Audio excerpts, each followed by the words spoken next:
All right. What's going on, party people? This your man Grill. Wow, today turned out to be crazy. I'm still doing my signings.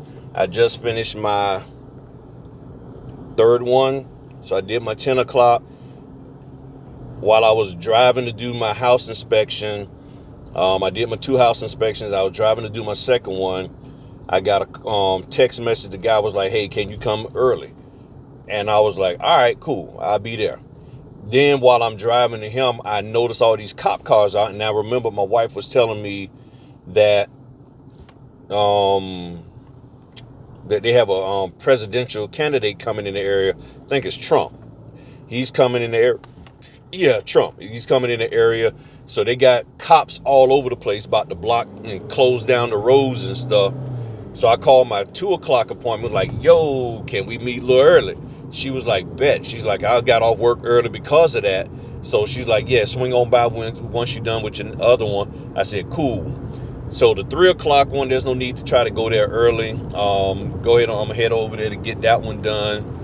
And I still don't have my documents for 4 o'clock, and my 7 o'clock. I just got the documents up. They just uploaded them. So after I do this 3 o'clock, which shouldn't take too long, then I'm gonna head home and do my stuff with scanning that, and I got enough time. Once I get over toward my 3 o'clock appointment, I'll probably just go ahead on and scan real quick. That way that'll be done, and then I can just send that to them instead of waiting to get home. And we'll see. So, and then maybe I can do the 7 o'clock earlier. Don't know yet, but I got some time for that. The 4 o'clock, that might not happen. It's gonna be tight. It's gonna be real tight right now. Or well, I can do it, but I don't think I'm gonna get there at 4 o'clock. That's the best way to put it. I'm most definitely, if I had the documents, yeah. But since I don't have the documents, that ain't happening. I already know that ain't happening right now because I mean it's not happening. And so, cause see, if I had the documents, then I wouldn't even go home since I got my scanner with me. I wouldn't have went home because I'm like, okay, I can go home after I do my 4 o'clock to print for my 7. That was the plan. You know, that was just simply the plan that I had. Exit 89B or A, one of them. So that was my plan, but of course things switch and change and all that good stuff. Question came in about what makes for my other video. So look at my other video comment section. Nice question they asked about if a notary needs to do multiple streams of income. I guess what makes them full time. It's okay.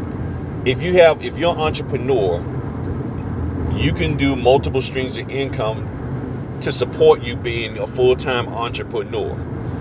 What I was referring to is people calling themselves notaries, saying I'm in the notary business. They start doing the notarial stuff, and I classify all of the apostille, general notary, estate planning, notarizing for the weed people. I consider all of that notary work. Okay, being a notary, meaning you're notarizing signatures, you're notarizing the signatures on documents, you're doing the work of a notary. I do not consider the teaching. Yep, there's a cop right there. I don't consider the teaching, the book selling, the signing company ownership. I don't consider none of that being a notary because you can do all of that without being a notary. That's why I don't consider those things as the notary business. Are they involved in the notary business or a part of the notary business? Yes. But you don't have to be a notary in order to do any of that. And there are people who start off being a notary and then they switch over to doing nothing but trying to figure out which exit is which. Okay, so that's Battlefield 290. So it must be the Greenbrier. Okay. Okay, yeah, so it's the Greenbrier. It's the next one after that. So I don't consider you doing that you doing those things that, because there are people who own signing companies and they're not notaries. They never have been and they never will be. So a notary, if you're trying to be a full-time notary, and my wife made a comment about how many I do, 80 some, this month, and then 70 I'm averaging this year. I consider you can't do 70 closings a month being part-time. That is, I don't see how you can do that being part-time. Well, okay, let me put it this way. The closest you can get to doing it part-time is if you're working at 6 in the morning till 2, and then you happen to get all of your appointments after that. That's about the only way you could probably work notary and a full-time job. You got to be out of your job by, say, 2 o'clock. And then there has to be work being dropped down on you for 3 o'clock or later. If you have that scenario, then yeah, okay, there's my exit. Come on, people.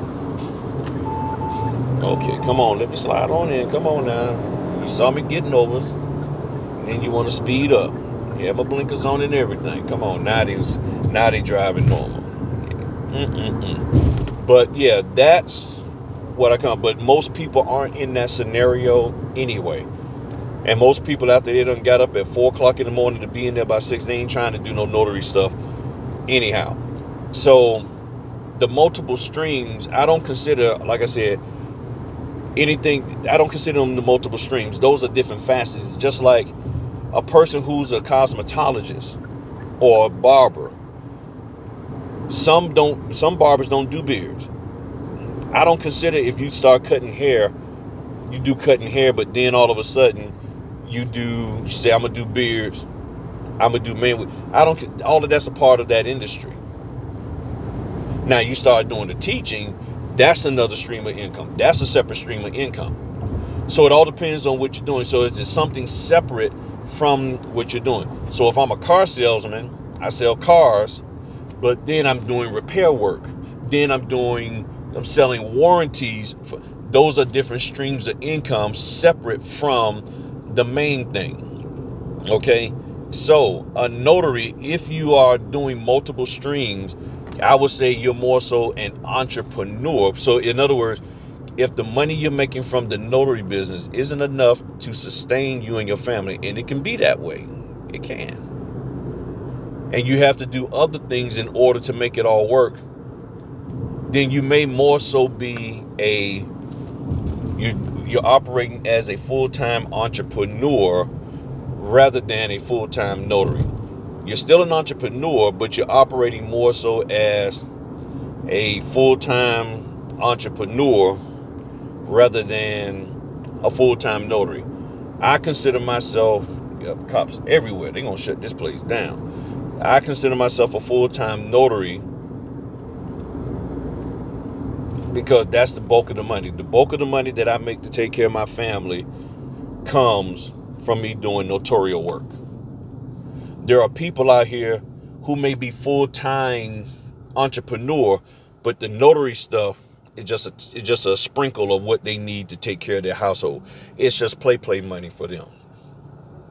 Now, you can say I'm a full-time notary, but you're not making the money. Why is that?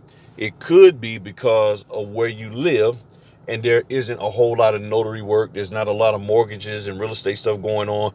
There's not a lot of people getting apostilles, this, that, and the other. So that can affect you. I didn't get a chance to do it, but you would really have to look at how is full-time entrepreneur defined, as well as you have to come up, and I think it's going to be different for everybody. As a full-time notary, it's going to be different for everybody. But I wouldn't classify it, or not so much classify, I wouldn't compare it to being a W-2 for as the hours, like the person was saying, well, if you work so many hours, then you're considered part-time or full-time. Okay, yeah. But this is different. Entrepreneurship is different. And there are people who are entrepreneurs, but they have their hands in multiple different things. There are people who are entrepreneurs and they do one thing. And that one thing, oh, they done closed that Burger King down. Not that I wanted to go there. But they do that one thing, and that's the thing that brings them in the money. You see what I'm saying? So that's how I look at it. I'm not saying that it is the right way. Okay, I'm not saying that. I'm saying that's how I look at it. And if I'm incorrect, and if I get proper evidence to show me something different, then I have no problem changing my view. But nonetheless, being a notary trainer, mentor, all of that kind of stuff doesn't mean, that's not to me notary, because you can mentor notaries from a a standpoint of never being a notary, just from the, hey, you need to get up and go and pull yourself up by your bootstraps and don't take no for an answer, and you've never been a notary. You're just mentoring them to stay focused and to go get it. You're a coach, and you're just showing them how to make it happen and how to take advantage of this, that, or the other. But you're not necessarily, or you've never been a notary. You see what I'm saying? So that's the thing. A salesman don't always have to, just because he never sold cars don't mean he can't teach you how to sell. But he's not a car salesman. So I don't consider people or what they're doing as a part of the notary business, because you can do this business without it. You don't have to be, a bakery. You don't have to be, you don't need all of the coaching and the mentoring that they say you need in order to make this thing pop. You don't. You know what? Since I'm here real early, wonder if I can find a nice spot to park and do my scans real quick. Let me see if I can find a place and not be bothered by people. Yeah, let me see if I can find a spot.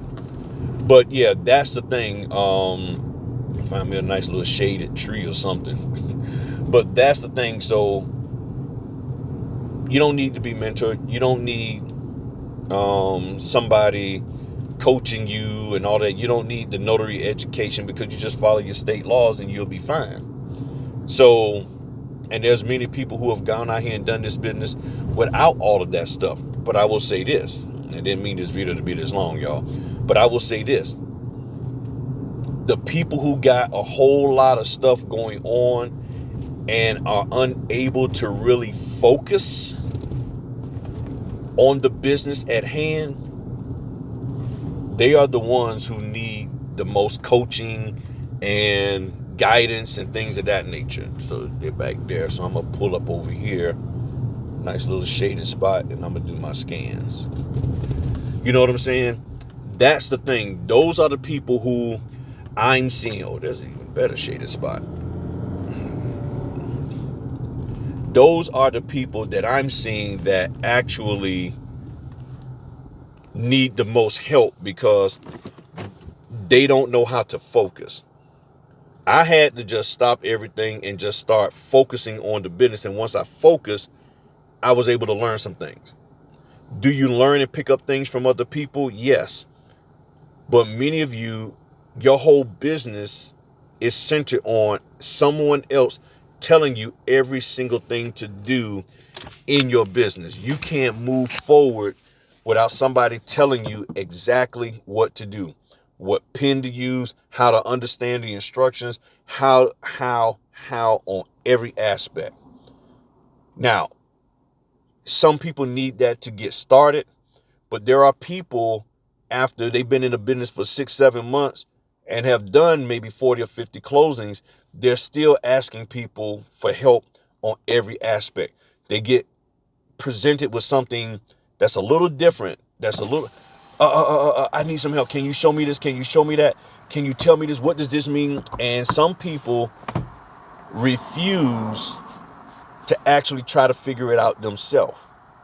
So they need all of that. They need all of this. external guidance and help and motivation and coaching and mentoring, because they have no confidence within themselves that they can read, listen, view, and comprehend what's being said. And even if they do comprehend what they read, listened to, and heard, and understand, they're like, well, I need somebody to tell me before I do it. They still need somebody to tell them it's okay for you to do that. And that's why you have all these people out here making money that way, with all of the coaching, the mentoring, and all of that. But let's be for real, and I know people ain't gonna say so in the comment section, although you have the right to, and it'd be cool.